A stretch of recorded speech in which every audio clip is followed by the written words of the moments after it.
बिस्मिल्लाहिर्रहमानिर्रहीम, अस्सलाम वालेकुम। मैं हूं आसिफ खान और आप देख रहे हैं बेल्स ऑफ। स्पेशल प्रोग्राम है through out the world cup.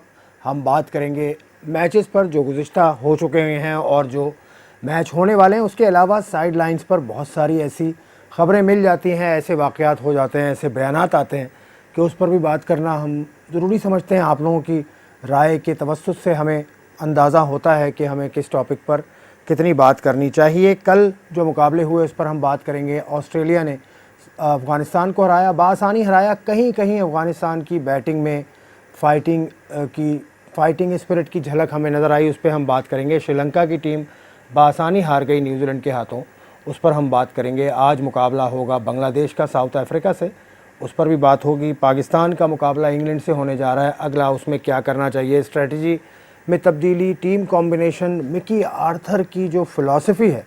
मेरे जो गेस्ट हैं जो उनको करीबी जानते हैं, 3 साल से कम से कम उनके साथ काम कर रहे हैं PSL की फ्रेंचाइज़ में, तो वो उसकी फ़िलासफ़ी को, मेथड को समझते हैं। उस पर रोशनी ज़रूर डालेंगे और सबसे आखिर में या प्रोग्राम में जब भी मौका लगा तो ज़रूर बात करेंगे कि सरफराज़ अहमद क्यों अनफिट हैं, क्यों वो इतने मोटे हो गए हैं, क्यों उनका फेस इतना ज़्यादा भारी हो गया है और इससे पाकिस्तान को नुकसान क्या हो रहा है सरफराज़ अहमद की फ़िटनेस से, या इस तरह की तनकीद से। तनकीद होनी चाहिए, बिल्कुल होनी चाहिए और जायज़ है, सबकी जानिब से होती है, बेहतरी के लिए ही होती होगी और हो इस दफ़ा भी यही हम ख्याल करते हैं कि बेहतरी के लिए ही हुई होगी। इस पर भी हम तफसील से बात करेंगे, लेकिन एक शेयर आपके साथ हम कर लें फैक्ट्स प्रोग्राम को आगे बढ़ाने से पहले कि बैट कैरी कल हुआ करुणारत्ने की तरफ से श्रीलंका के। तो दिलचस्प स्टैट्स सामने आए हैं कि पहली मरतबा जब 94 में बैट कैरी किया तो वो कोई और नहीं थे बल्कि ग्रैंड फ्लार थे, जो आज पाकिस्तान के बैट को कैरी उन्होंने किया हुआ है। पाकिस्तान की जो बैटिंग है उसकी ज़िम्मेदारी उनके ऊपर है, बैटिंग कोच हैं पाकिस्तान के। उसके अलावा इसमें पाकिस्तान के भी 2 नाम शामिल हैं, सईद अनवर ने 95 में और 2012 में अज़हर अली ने बैट कैरी किया था। तो ये बड़ी दिलचस्प ऐसी अब स्टेट सामने आया कि वो साहब जिन्होंने बैट कैरी किया था वो पाकिस्तान की कोचिंग कर रहे हैं। कोचिंग बड़ा इम्पॉर्टेंट आस्पेक्ट है, कोच को बहुत सारी चीज़ों को देखना होता है, इसीलिए हमने अपने प्रोग्राम में एक कोच को ही रखा है जो जूनियर सतह से कोचिंग करते आए हैं। और आज पाकिस्तान का कोचिंग के हवाले से एक बड़ा नाम है मोहम्मद मसरूर और चाइल्ड स्पेशलिस्ट। जनाब अस्सलाम वालेकुम। आसिफ भाई, कैसे हैं? खैरियत? बिल्कुल खैरियत, ठीक ठाक। कहाँ से शुरू करें? बहुत बड़ा मेन्यू है आज। मेन्यू तो आपने इतना लंबा सुना दिया। बहरहाल कल के मैच पे शुरू करते हैं। एज़ यूजुअल जो कहा था, आपकी अफ़गानिस्तान परफॉर्म करी, नीचे से बड़ा बैट्समैनों ने काफ़ी स्ट्रगल किया है। ओपनिंग बैट स्लॉट ने जो लग रहा है अभी एशियन टीम स्ट्रगल कर रही हैं अभी अर्ली समर में। इंग्लैंड में बाउंसी ट्रैक पे, सीमिंग ट्रैक में प्रॉब्लम हो रही है एशियन बैट्समैनों को। अफ़गानिस्तान ले लें, पाकिस्तान ले लें और श्रीलंका ले लें, इनकी ये प्रॉब्लम देखी गई है। अब होपफुली इन फ्यूचर जो है समर जैसे जैसे लेट होता रहेगा, विकेट और ड्राई होती रहेंगी, तो इनको बैटिंग के चांसेस ज़्यादा अच्छे मिलेंगे। अभी तक जो दिख रहा है मुझे, विकेटें वर्ल्ड कप के हिसाब से अनसर्टेनिटी है विकेटों पे। एक विकेट में बाउंस कभी ज़्यादा हो रहा है, दूसरी विकेट में कम हो रहा है, सीम ज़्यादा हो रही है। तो वनडे की आइडियल पिचेस अभी तक वर्ल्ड कप में नहीं मिली हैं। अच्छा, तो ये वाली जो पिच थी साउथ अफ्रीका वाली, इसमें कहीं तो आपको सॉरी मैं साउथ अफ्रीका वाले मैच का कह गया, अफ़गानिस्तान और जो ऑस्ट्रेलिया का मैच हुआ, अफ़गानिस्तान का स्टार्ट तो अच्छा नहीं हुआ, लेकिन कहीं ना कहीं आपको पार्टनरशिप्स तो लगी हैं। ख़ासतौर से जो उनके बॉलर्स हैं, गुलबदीन नाइब है, ऑलराउंडर है, राशिद खान है, उसने बड़ी अच्छी बैटिंग की। तो फिर इतनी मुश्किल तो नहीं है पिच, क्योंकि टेल एंडर्स आके जब रन्स कर रहे हैं टॉप ऑर्डर से नहीं हुए। नहीं, तो ओपनिंग स्लॉट पे नया बॉल हमेशा प्रॉब्लम करता है। जैसे जैसे स्पिनर्स आते गए तो लोअर ऑर्डर ने और लोअर मिडिल ऑर्डर ने परफॉर्म किया। थोड़ी बैटिंग में ओपनिंग स्लॉट में ही हो रही है और नीचे से कम बैक किया है लोअर ऑर्डर ने, बैटिंग रन्स किए हैं अफगानिस्तान के। तो इस जो कंडीशन थी ना, जैसे जैम्पा है, जैम्पा को स्पिनर्स को खेलना, फास्ट बॉलर्स को और सीम बॉलर्स को खेलने में प्रॉब्लम हो रही है। अच्छा, तो इसमें अब स्पिनर्स भी कौन से डोमिनेट करेंगे? लेग स्पिन बॉलर ऐसी पिच पे ज़्यादा इफेक्टिव होगा या ऑफ स्पिन या फिंगर स्पिनर ज़्यादा होगा? नहीं, लेग स्पिनर्स तो डेफिनेटली वनडे कंडीशंस में आजकल के दौर में लेग स्पिनर्स काफ़ी इफेक्टिव होंगे। लो स्कोरिंग मैच में इफेक्टिवनेस जो है ना लेग स्पिनर्स की कम हो जाती है, क्योंकि बैट्समैन को इतने हाई एवरेज पे रन स्कोर नहीं करने पड़ते, तो उसको मैनेज कर लेते हैं वो आराम से। जहाँ लेग स्पिनर को स्ट्राइक करने जा रहे हैं तो वहाँ पर लेग स्पिनर डेफिनेटली स्ट्राइक करता है, आपको विकेट लेकर देता है। अच्छा, आसान टोटल था, लेकिन उसके बाद भी ऑस्ट्रेलिया ने टाइम लिया, वो पिच की वजह से। जैसे फिंच ने काफ़ी बॉल्स खेले और वार्नर थे उनके साथ, तो वो पिच की वजह से या वो सेटल हो रहे हैं, पहला मैच है। एज कंपेयर बॉलिंग देखें तो आप अफगानिस्तान की बॉलिंग तो अच्छी, बहुत अच्छी नबी बॉलिंग। स्पिन बॉलिंग तो स्पिन अटैक तो बहुत अच्छा है, मतलब वर्ल्ड क्लास स्पिन अटैक है, इतने आराम से वो किसी को भी मारने नहीं देते हैं। अब उसकी मिसाल है, राशिद खान नंबर 1 बॉलर है, तो इस वजह से उन्होंने टाइम लिया अपनी फॉर्म को, क्योंकि टोटल इतना था नहीं, उनको प्रॉब्लम थी नहीं डॉट बॉल्स की, इस वजह से खेलते रहे वो आराम से। अच्छा खैर, अब ये तो वाला मैच ख़त्म हो गया ऑस्ट्रेलिया का। श्रीलंका की टीम जिस तरह से खेली है कल, स्कोर नहीं कर सके, क्या वजह है? वो अभी तक टीम कॉम्बिनेशन नहीं बना सकी, क्योंकि जब बना रहे थे टीम तो उस वक्त भी काफ़ी उनके मुल्क में लेदे हुई थी, मुश्किलात हुई थी। फिर एक इतना बड़ा हादसा हो गया जिसकी वजह से काफ़ी बैकफुट पे चले गए थे, उसका इफ़ेक्ट तो होगा, लेकिन उनका जो क्रिकेट सिस्टम है, सेटअप है, उसका फ़र्क पड़ सकता है। नहीं, डेफिनेटली देखें, जो टीम पॉलिटिक्स है वो तो श्रीलंका में होती रही, उसका असर आपने एक कैप्टन बना, सीनियर को हटा के फिर जूनियर को कैप्टन बनाया, तो ये हमारे साउथ एशिया में इस टाइप की प्रॉब्लम्स होती रहती हैं। नया कैप्टन आता है, सीनियर्स बैक नहीं करते, जूनियर्स की प्रॉब्लम अलग होती है, ग्रुपिंग बनती है, जो आपने कल श्रीलंका की टीम में देखा। मगर इस मैच में सबसे इम्पॉर्टेंट बात जो मुझे लगी कि न्यूजीलैंड की टीम जिस तरीके से खेली, और न्यूजीलैंड के लिए बड़ी अच्छी खुशाइन बात है कि ओपनिंग पार्टनरशिप उनकी लगी, जो काफ़ी अरसे बाद लगी है, कि दोनों ओपनर्स ने रन किए, क्योंकि उनकी प्रॉब्लम यही आ रही थी कि ओपनिंग पार्टनरशिप लग नहीं रही थी, तो मिडिल ऑर्डर में विलियमसन और इन सब पे, रॉस टेलर वगैरह पे लोड होता था कि अगर ये रन करते थे तो न्यूजीलैंड एक हाई टारगेट पे जाता था। अब दोनों मार्टिन गप्टिल और मुनरो दोनों फॉर्म में आए, दोनों ने 50-50 रन किए हैं, तो दैट मीन्स कि अब इनकी बैटिंग भी 350 360 प्लस तक चली जाएगी अगले मैचों में। अच्छा, आपने मनरो का जिक्र किया, मनरो पे थोड़ी सी बात करते हैं, क्योंकि कोलन मनरो के साथ आप काफ़ी टाइम से रहे हैं, कराची किंग्स में वो थे। तो कोलन मनरो शुरू में पीएसएल में भी काफ़ी ऑफ कलर थे, लेकिन उसके बाद एक आध इनिंग उन्होंने खेली है। किस स्टाइल के बैट्समैन हैं, किस तरह तैयारी करते हैं, क्या ख़ास बात क्या है? देखिए, मुनरो की जो जितना टाइम मैंने उसके साथ गुजारा है, उसकी प्रिपरेशन बड़ी अच्छी होती है। देखिए, वो पीएसएल में इतना परफॉर्म नहीं कर सका, बट वो जो मैच शुरू होने से पहले और मैच के बाद भी वो अपने एनालिस्ट के पास अपना पूरा टाइम देता था, अपने फॉल्ट्स देखता था, फिर उन नेट्स पे जाके उन फॉल्ट्स को अप्लाई करता था, जो एनालिस्ट उसको बताता था कि भाई आपके ये फॉल्ट आ रहा है, हेड फॉल हो रहा है आपका, या bat away from the body आ रहा है, तो इसको क्लोज करो, तो वो वर्कआउट करता था। और वो बड़ा, मतलब आपको कह रहे हैं, स्ट्रेट लाइन पे काम करता था। अगर नेट्स पे जा रहा है, उसको काम करना है, बैटिंग पे काम करना है, तो 1 घंटा उसने फोकस करना है, अपनी बैटिंग पे ही करना है। वो फिर इफ एंड बट्स में नहीं होता था, तो वो अपनी क्रिकेट से बहुत सिंसियर है। और आउट होने के बाद उनका बड़ा, मतलब एक स्टाइल है, अगर मुनरो आउट होके ड्रेसिंग रूम में गया तो इतनी चीखने की आवाज़ें इतनी ज़ोर से आ रही होती थी, वो अपने आप पे ही शाउट कर रहा होता था आउट होने पे कि उसने मिस्टेक की। 5 मिनट तक ड्रेसिंग रूम के अंदर कोई भी नहीं जाता था अगर मुनरो जल्दी आउट होकर ड्रेसिंग रूम में चला गया। तो ऐसा तो माहौल बहुत दफ़ा बना ना, इस दफ़ा इस दफ़ा तो बहुत बना, तो हम बाहर ही रहते थे डगआउट में कि मुनरो जब खामोश हो जाएगा तब अंदर जाएंगे। अच्छा, आपने एक जिक्र छेड़ा है यहाँ पे एनालिस्ट का, हमने इस पे भी बात कर लेते हैं चलते चलते, कि क्रिकेट की जो आपके पास ऑफिशियल्स की जिम्मेदारी है, हेड कोच हो गया, बॉलिंग कोच, फील्डिंग कोच, बाकी और लोग, ये एनालिस्ट जो होता है इसका बेसिक काम क्या होता है? एनालिस्ट बेसिकली ज़ाहिर बात है मैच को एनालाइज करता है, और अगर परफॉर्मेंस एनालिस्ट जो होते हैं, जो आजकल इंटरनेशनल टीमों के साथ हैं, वो बैट्समैन की गलतियाँ या बॉलर की गलतियाँ, उसके फेवरेट शॉट्स, उसने कहाँ खेलने हैं, उसका वीक एरिया कहाँ पे वो फंसता है, कौन सी, वो बॉलर्स को गाइड करेगा कि इस बैट्समैन को इधर बॉल करें। 90% चांस है कि आप इस एरिया में बॉल करेंगे तो आउट होने के 90% चांसेस हैं। इसको इस एरिया में बॉल ना करें क्योंकि यहाँ पे ये काफ़ी स्ट्रॉन्ग है। ज़्यादातर स्कोरिंग जोन जो है इसका इस तरफ है, चाहे ऑफ स्टम्प हो या लेग स्टम्प हो, ग्राफ बना के देता है। अब कुछ सारी चीज़ें दे तो देता है प्लेयर को अपने हिसाब से उस पर वर्कआउट करना है। लेकिन फिर भी एनालिस्ट के पास डेटा होता है, वो अगर एक ख़ास प्लेयर है, कोलन मनरो है, तो वो मनरो के बारे में अगर वो ये बता दे कि इस लेंथ की गेंद को ये इस तरह खेलता है या इस लाइन की गेंद को ये इस तरफ खेलता है, इतनी बारीक, इतनी माइन्यूट डिटेल्स भी बता सकते हैं। जी बिल्कुल, इतनी माइन्यूट डिटेल मुनरो ने कोई भी मैच दुनिया में कहीं पे भी खेला होगा उसके पास रिकॉर्डिंग होती है एक परफॉर्मेंस एनालिस्ट के पास। यही चीज़ मैं आपको बता रहा हूँ कि कल अगर आप मैच आपने देखा हो, मार्टिन गप्टिल और मुनरो जब बैटिंग करने आए तो उन बॉल विकेट सीम हो रहा था वहाँ पे, उन्होंने क्रीज यूज़ करना शुरू कर दी, दोनों क्रीज से आगे खेलना, निकल के खेलना शुरू हो गया फास्ट बॉलर्स को।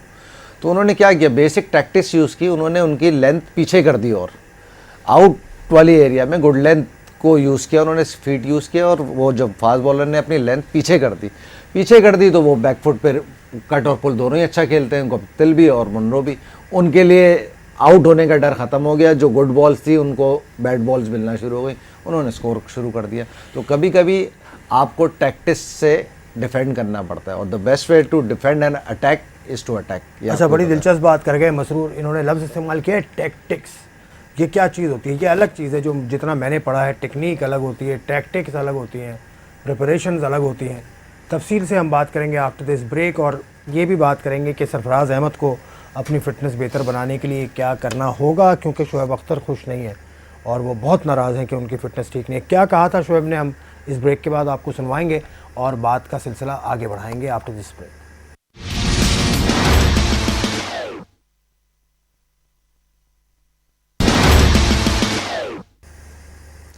Welcome back to the programme. हम बात कर रहे हैं पाकिस्तान की वर्ल्ड कप में अब तक की परफॉर्मेंस के ऊपर, जो कि इतनी खातिर खा नहीं है। एक ही मैच हुआ है लेकिन still a long way to go for Pakistan. England से मुकाबला होगा और पाकिस्तान की team is very much capable of bouncing back. अब जो बाकी साइड लाइन्स पे हम बात कर रहे थे, मसरूर की मौजूदगी से फ़ायदा उठाते हुए, जिसमें स्ट्रैटेजी की बात हो रही थी, और ब्रेक पे चलने से पहले इन्होंने कहा था कि टैक्टिक्स होती हैं। एनालिस्ट का रोल बताया कि टीम के अंदर कोचिंग स्टाफ के साथ एक एनालिस्ट भी होता है, और एनालिस्ट अब दुनिया में बाकायदा पेड एनालिस्ट होते हैं, बल्कि इंटरनेशनल टीम्स के साथ नहीं, लीग्स में भी, पाकिस्तान सुपर लीग में भी जैसे मिसाल दें तो वहाँ पर भी बहुत सारी टीम्स के साथ एनालिस्ट थे, और जिसके साथ मसरूर काम कर रहे थे कराची किंग्स के साथ, उनके साथ तो बड़ा एक जाना माना एनालिस्ट मौजूद था जो आपकी मुखालिफ टीम के बैट्समैन या बॉलर की पूरी कहानी सामने एक पेपर पर रख के देता है आपके बॉलर्स या बैट्समैन को कि आपने बॉलिंग करनी है इस तरह से और बैटिंग करनी है इस तरह से, और दुनिया भर में जहाँ जहाँ मैचेस होते हैं उसका डेटा होता है। इतना ज़्यादा अब फोकस होने लगा है, cricket has become a scientific sport now, और इसी तरह से उसके ऊपर काम हो रहा है। तो टैक्टिक्स पे आप बात कर रहे थे, आप 3 पिलर्स मुझे ब्रेक में गिनवा रहे थे। 4 पिलर्स भाई देखें, वहाँ से शुरू कर लें। कोचिंग के 4 पिलर्स हैं। अपना टेक्निक सही है, technical, tactical, mental and physical और टेक्निकल, ये प्री टूर्नामेंट चीज़ें हैं। मतलब अगर आप टूर्नामेंट वर्ल्ड कप में जा रहे हैं तो आपको पहली बात फिज़िकल फिटनेस आपने करनी है, फिट होंगे तो अब आप टूर्नामेंट में जाओगे। टेक्निक में आप काम करते हो टूर्नामेंट से पहले कि आपकी टेक्निक में किस अपोनेंट की क्या टेक्निक है और आपकी किसी टेक्निक में बैट्समैन की या बॉलर की फ्लॉज है, तो आप उसको 2-3 महीने के अंदर उसको क्योर करते हो, फिर वो टूर्नामेंट में चले आते हैं। आप टूर्नामेंट में जब चले गए, ख़ास तौर पे इतने बड़े टूर्नामेंट में, तो फिर टैक्टिकल और मेंटल, ये दोनों चीज़ें काम आती हैं आपको। वहाँ पे आपको कंडीशंस को अडॉप्ट करना पड़ता है, बॉलर्स की अपना फॉर्म को, बैट्समैन की फॉर्म को देखते हुए टैक्टिक्स से एडजस्ट करना। टैक्टिकल क्या होता है? पिच पे खड़ा हुआ अगर बैट्समैन है जी तो उसके लिए टैक्टिकल मेथड क्या है? भाई लेट्स सपोज मेरा स्टांस है साइड डाउन, ठीक है, मैं खेल रहा हूँ, लेग स्पिनर मुझे बॉल कर रहा है या ऑफ स्पिनर मुझे बॉल कर रहा है, बॉल स्पिन हो रहा है, ठीक है, मैं ओपन चेस्ट हो गया। जावेद भाई अक्सर ये करते थे, जावेद भाई ओपन चेस्ट हो गए, साइड ऑन से हो रहे हैं, ओपन चेस्ट हो गए, तो आपकी स्पिन जो हो रही है आप उसको मैनेज अच्छी तरीके से कर रहे हो। छोटी सी मिसाल देता हूँ, बड़ा मशहूर वाक़या है कि तस्लीम आरिफ की, फर्स्ट क्लास में तस्लीम आरिफ का बड़ा मशहूर वाक़या मरूम का, वो बैटिंग कर रहे थे, बॉल बहुत स्पिन हो रहा था और आखिरी मतलब मैच बड़ा लगा हुआ था, 2-3 से लिमिट ऑफ, 2 से लिमिट ऑन खड़े हुए थे, 2-3 बैट्समैन जो है ना उनकी टीम के ग्लव से लग के से लिमिट ऑफ पे आउट हो गए थे। तो उन्होंने क्या किया, ग्लव्स ही उतार दिए और सिर्फ इनर स्पैरिंग के बैटिंग करने लगे, क्योंकि ज़ाहिर बात है जब हाथ पे बॉल लगता है तो वो यहीं गिरेगा, ग्लव्स पे लगने के बाद बाउंस होता है तो वो कैचिंग जो फील्डर्स होते हैं उनके हाथों में चले जाता है। तो ये उनके टैक्टिक्स, ये कैसा टैक्टिक्स है तस्लीम आरिफ का देख कितने दिन तक मैच नहीं खेल सके फिर वो? नहीं, उन्होंने बॉल लगनी नहीं दी, पुराने प्लेयर थे, मतलब वो यहाँ पे एक अवेयरनेस थी उनको, एक आध लगी होगी, मगर ऐसी स्पिनर्स की बॉल थी, मैं फास्ट बॉलर पे बात नहीं कर रहा, स्पिनर्स पे बात कर रहा हूँ, मैनेजेबल थी। नहीं, अब ये तो खड़े, अब प्लेयर में फिर इतनी गेम अवेयरनेस होनी चाहिए बिल्कुल कि वो किस तरह से खेले। अब जैसे कल आपने बात की थी, गेम अवेयरनेस आपको ये सिखाती है कि आपने पिच देखी, उसी नॉटिंघम की पिच पे 400 रन बने हैं, आपके खिलाफ 444 हुए हैं। आपने रेगुलरली वहाँ पर एवरेज स्कोर भी बहुत ज़्यादा हाई है, लेकिन पिच ऐसी नहीं थी कि आप जाते 350 रन के लिए। इसको कहते हैं गेम अवेयरनेस के, आप बिल्कुल गेम पिच को पढ़ लें ठीक तरह से। इसी को कहते हैं पिच को देखें, पिच को पढ़ना और फिर उसके बाद सामने अपोनेंट को पढ़ना, person to person, bowler to bowler. अब बॉलर बॉल कर रहा है, लेट सपोज एक बॉलर बॉल कर रहा है, एज अ ओपनर मैं गया हूँ, उसने 3 स्लिपें ली हुई है, पूरा ऑफ साइड पैक किया हुआ है, 7 या 7-2 की फील्ड से बॉल कर रहा है, तो मुझे पता है मेजॉरिटी इसकी लाइन ये है, ऑफ स्टम्प पे ही बॉल करेगा, मेन स्विंग भी क्या पता आउट स्विंग हो इसका, तो उस हिसाब से मुझे अपने आप को एडजस्ट करना है कि यार इसकी लाइन ये है, ठीक है, बैट यहाँ से आ रहा है, बैट्समैन का बॉटम एंड है, तो आपको पता है कि ऑन साइड ज़्यादा खेलेगा, तो बॉलर को उस हिसाब से कि भाई ये मिड विकेट रीजन पे अच्छा खेलता है, उसके हिसाब से अपनी फील्ड एडजस्ट करनी है, उस हिसाब से अपनी बॉल करनी है। तो ये अवेयरनेस जितने जल्दी लोगों को हो जाएगी, प्लेयर्स को, जो अच्छे प्लेयर जो होते हैं ना, जब वो सुपरस्टार इस अवेयरनेस के बाद ही बनते हैं, जो कंडीशन को अपनी अडॉप्ट कर लेते हैं बहुत जल्दी। कौन सा बेस्ट आपके, आप जब से क्रिकेट देख रहे हैं, पाकिस्तान का बेहतरीन क्रिकेटर या बैट्समैन बॉलर कौन आपकी नज़र में गुजरा है जिसके अंदर ये क्वालिटी हो? मैं खेला तो नहीं, जारी बात है, मगर जावेद भाई को जितना जावेद हमने देखा मियादाद है, साहब में ऐसा क्या था कि जिसको देखो वो, आप नहीं, आपसे पुराने भी और बाकी भी, जब भी गेम अवेयरनेस की बात करते हैं, जावेद मियादाद साहब के बाद कोई भी नहीं आया, या वो बतौर कोच उन्होंने किसी को नहीं बनाया इस तरह से? बकौल कोच उनका टेन्योर इतना ज़्यादा लंबा रहा भी नहीं है, जब भी रहा है उन्होंने नहीं बनाया। कोच नहीं चले, 20 साल पाकिस्तान के लिए खेले, तो उस दौरान किसी ना नहीं, ये किसी को टैक्टिस ग्रूम मेरे किया। ख्याल से देखें, जो चीज़ें मैं बासित भाई सेलेक्टर थे जूनियर सिलेक्शन कमेटी की, बहुत सारी बातें बासित भाई या राशिद भाई जो बताते थे, जो उनसे हम लेते थे, वो जावेद भाई की बताई भी होती थी, वो खुद बताते थे कि जावेद भाई ने मुझे ये बताया था। वो भी बड़ी मुश्किलों से उन लोगों से निकालनी पड़ती है, क्योंकि ये ट्रांसफ़र लेना ये भी एक आर्ट है। अगर जावेद भाई ने कोई बात बासित भाई को या राशिद भाई को बताई है, अगर उनसे ये बात निकालनी है तो उनके पीछे लगना पड़ता है। वो ऐसे राह चलते हर एक को नहीं बताते, उनके से बहस भी करनी पड़ती है, उनको आपको फोर्स करना पड़ता है, अच्छा ये बताएं, उनको उस मूड में लेकर आना है, फिर आपको कुछ काम की बातें मिलती हैं जो बासित भाई से कभी मिल जाती है, कभी राशिद भाई से। आजकल के प्लेयर्स में ये है ख़ास बात कि जैसे आप उनके सीनियर्स हैं या और बाकी हैं कि उनसे वो रब्ता कर रहे हैं, उनसे पूछ रहे हैं इसी तरह से, नहीं, टू बी ऑनेस्ट आजकल के इतने वो नहीं आए, सीनियर्स की रिस्पेक्ट काफ़ी हद तक नहीं। जैसे यूनुस खान के बारे में हमने सुना था कि यूनुस खान राब्ते कर रहे हैं, बल्कि वो तो दूसरे मुल्कों के खिलाड़ियों से भी करते हैं राब्ते। सरफराज ने किया, मोइन खान से वो राब्ते में रहते थे, या राशिद लतीफ़ के साथ वो राब्ते में रहते थे। इस तरह की चीज़ आप, क्योंकि आपसे सवाल करने का मकसद ये है कि आप यंग लॉट के साथ तो रहते हैं, लेकिन फ्रेंचाइज की वजह से आपने पूरे पाकिस्तान के जो आजकल के यंग स्टार्स हैं उनके साथ आपका वक्त गुजरा है। बाबर हों, हसन हों, जुनेद हों, आपके शिनवारी हों, मैं सबके नाम नहीं ले पाऊँगा, लेकिन जिस इमामुल हक हों, सबको आपने करीब से देखा है। इन नए बच्चों में ये चीज़ है कि सीनियर्स के साथ कोई मसला हो तो सीनियर्स के साथ डिस्कस करें और बात आगे बढ़े। नहीं, डेफिनेटली ये जो लड़के जिन्होंने नाम लिए मोरलेस ये डिस्कस करते हैं। देखें, इंटरनेशनली भी करा जाता है, मगर हमारे यहाँ एक थोड़ी सी प्रॉब्लम है कि जो मैं का आंसर है ना वो निकलता किस में, जूनियर्स में या सीनियर्स में? हमारी कौम में, हमारी ब्रीड में प्रॉब्लम यह है कि लेट सपोज अगर मेरे साथ एक बच्चा था कोचिंग के लिए, स्टेप बाय स्टेप है ना, मैं 16 की कर रहा हूँ, 19 की, वो ए में गया, अब वो मुझसे कंफर्टेबल है, ठीक है। अगर वो मुझसे जो बात पूछ रहा है, क्या पता, मैं ये नहीं कह रहा कि मैं कोई कोच बड़ा हूँ, सामने वाले कोच मेरे से बहुत सीनियर, बड़े अच्छे कोचेज़ हैं, ठीक है, उनसे वो कंफर्टेबल नहीं हो रहा, उनसे वो बात पूछ नहीं पा रहा, तो कंफर्टेबल जोन में मेरे साथ है तो मुझे कॉल करता है।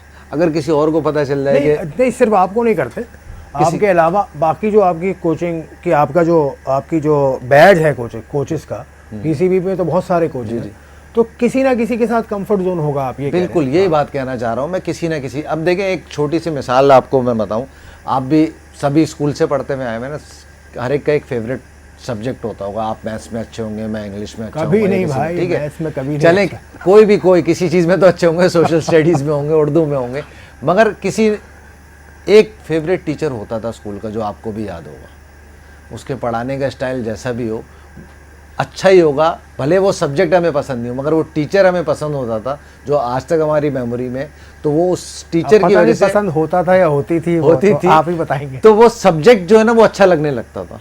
तो ये पढ़ाने का अंदाज होता है। कोचेस में सारे कोचेस ने सब क्वालिफिकेशन की, सब अच्छे हैं, मगर जो बताने का अंदाज किसी बच्चे को समझ में आ जाए, जल्दी समझ में आ जाए, या मुझसे कंफर्टेबल हो जाए, या किसी भी कोच से कंफर्टेबल हो जाए, तो वो उसको उसी लाइन पे रहना चाहिए। इसी तरीके से आपकी मिसाल मैं दे दूं, सचिन तेंदुलकर ने अपने स्कूल के कोच को अभी भी रिगार्ड दिया। हाँ, आचरेकर सर को अभी भी रिगार्ड दिया, इस वजह से कि जो चीज़ें उसको बचपन में उन्होंने बताई थी वो उसके मेमोरी में थी।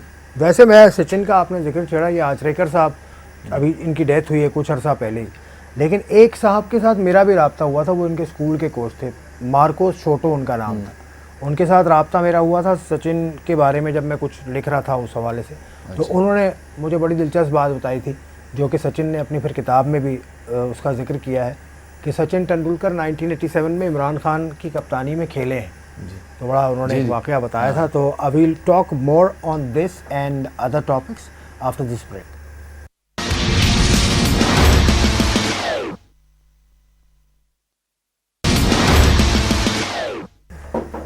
जी, खुशामदीद प्रोग्राम में। बेल्स ऑफ आप देख रहे हैं। बेल्स पाकिस्तान के पहले मैच में तो बहुत जल्दी ऑफ हो गई थी, लेकिन दूसरे मैच में तवक्को है कि पाकिस्तान की टीम पहले से बेहतर करेगी। इंग्लैंड के खिलाफ पाकिस्तान ने खेलना है इसी मैदान पे, ट्रेंट ब्रिज नॉटिंघम में, जहां अब डिलेमा क्या होगा पाकिस्तान का कि बहुत बड़ा स्कोर होगा यहाँ, या सीम करेगा बॉल, या टॉस मैटर करेगा, ओवरकास्ट होगी, कंडीशन नहीं होगी, कंडीशन मैटर्स। उसके बाद ही फैसला होगा कि पाकिस्तान की टीम क्या करती है। लेकिन पाकिस्तान की जो टीम है उसके कॉम्बिनेशन से अगर हम बात करें, इससे पहले हमने काफ़ी बात कर ली तफसील से, लेकिन अब मैं शो को समेटने की तरफ जा रहा हूं, तो अब पाकिस्तान पे ज़रा फोकस हम ज़्यादा रखें, कॉम्बिनेशन पे बात करें। बहुत ज़्यादा बात हुई कि हारिस सुहेल को होना चाहिए था, शोएब मलिक को होना चाहिए था, आसिफ अली को टीम में होना चाहिए था या नहीं। मसरूर, आपने भी कल आपने ज़रा मुख्तलिफ बात की थी, आप डिफेंड कर रहे थे कि हारिस सुहेल को बतौर शीट एंकर, जो एक थोड़ा सा स्लो खेलने वाले या विकेट को बचाने वाले खिलाड़ी के तौर पे रखा गया था।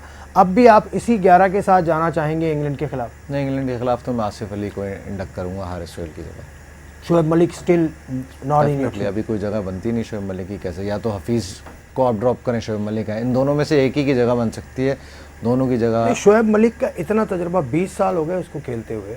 जी जी। तो क्या वजह है, आपको शोएब मलिक किस रोल में फिट होता नज़र नहीं आ रहा आपको? 20 साल हो गए, 20 साल की उनकी इंग्लैंड की परफॉर्मेंस भी निकाल लें तो आपको पता चल जाएगा कि इंग्लैंड में कितना परफॉर्म किया शोएब। लेकिन नहीं, फिर तो टीम में नहीं आना चाहिए था ना। अगर इंग्लैंड परफॉर्मेंस पे बात कर रहे हैं तो स्क्वाड का हिस्सा नहीं होनी चाहिए था। स्क्वाड का हिस्सा तो बनाया था, प्लस वो वाइस कैप्टन भी थे, उन्होंने कैप्टनशिप ही की अभी पिछले सारे। अच्छा, नहीं, लेकिन क्या है ऐसी, क्या आप चाहते हैं कि शोएब मलिक का रोल आप क्या चाहते हैं? कौन से नंबर पे आपको लगता है कि वो ठीक? ऊपर के नंबर पे अगर Mohammad Hafeez as a opener आते हैं, शोएब मलिक 3 या 4 नंबर पे खेलते हैं, दैट ये बेस्ट नंबर है। नहीं, हफीज़ तो अभी भी काफ़ी लेट आए थे पहले मैच में। तो मैं वही कह रहा हूँ ना, कोई यूजलेस है।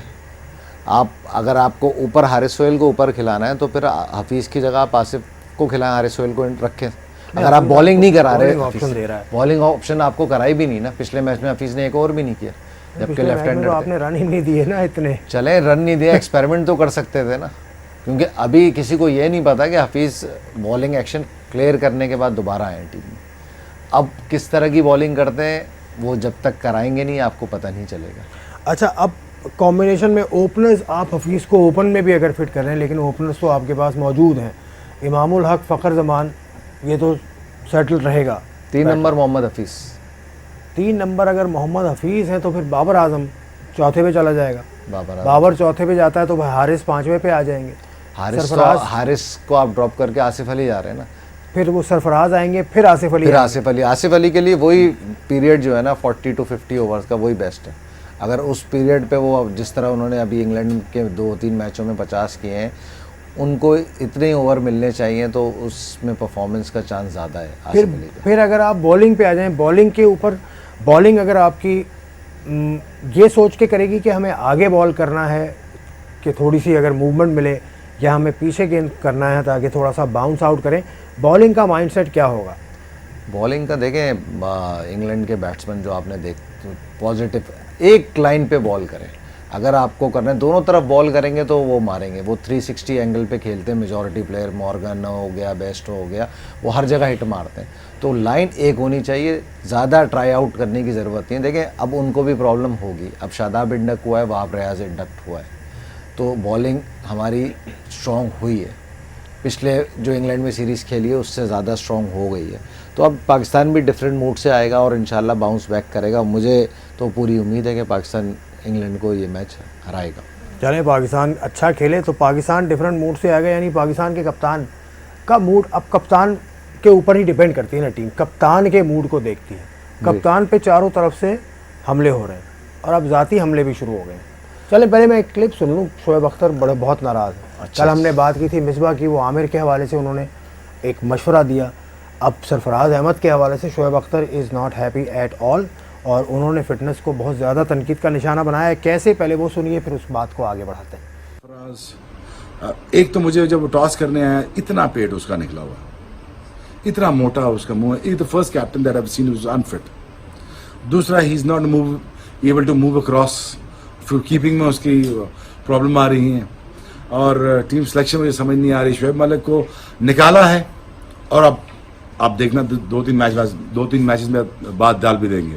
सो I think Pakistan needs to focus और प्लीज लुक इंटरेस्टेड और लुक इंटरेस्टेड। अगर पाकिस्तान को अगर कहीं लेके भी जाना, लुक इंटरेस्टेड।